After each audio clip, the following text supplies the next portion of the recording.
Translation as a Science and Translation as an Art, a Practical Approach, was published by McGraw-Hill in collaboration with Editorial UNED in 2017. The book arises from the need to provide readers with the necessary theoretical and practical tools to understand the basics of the science of the translation art.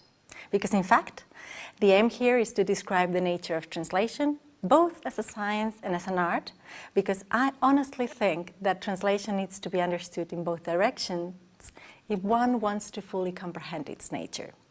However, let me say that this book does not attempt to provide final solutions to translation problems. Its main goal is simply to describe the basic concepts that any person interested in learning about translation should know, say a student, a scholar, or simply a translation enthusiast.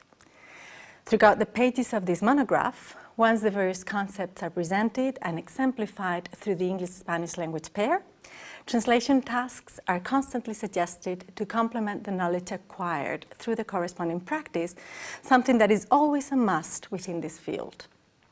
So, in the book, the reader can find plenty of examples of translated texts, English-Spanish, of different sorts, and what's even more important, most of them are commented and analyzed following the concepts studied in each section.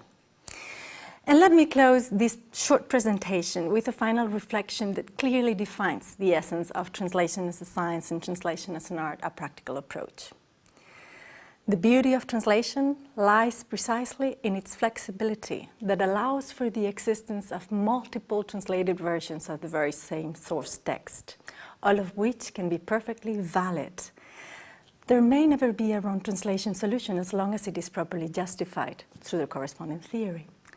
Translation loss will be there because it is an unavoidable part of the task, but it is not something to be taken negatively. On the contrary, it may be turned into a gain in the target text, provided that most adequate methods, strategies, and techniques for each situation are scrupulously selected. Once we know the basics of the science and start developing the art of translation through all the practice we can undertake, we will be on the right path. A never-ending path, if you allow me to say so, but an undoubtedly fascinating one.